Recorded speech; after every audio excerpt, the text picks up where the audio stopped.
Hi, this is Ben, and here I want to show you the Latitude 64 Slim Disc Golf Bag.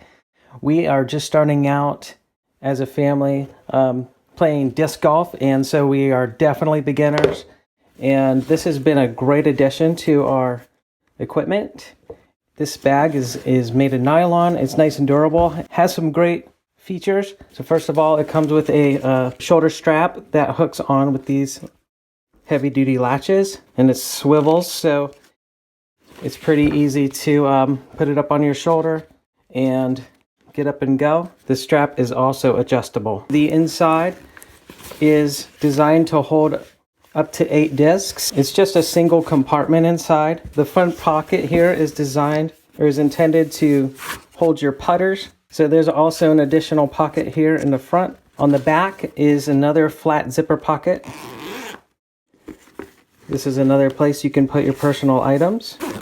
Zippers work nice and easy. There's also a compartment here to put a water bottle, so you can bring a water bottle along with you. You can tighten this up to secure your water bottle. Definitely recommend this if you're just getting started with playing disc golf and you don't need anything super fancy. I can see this lasting quite a while.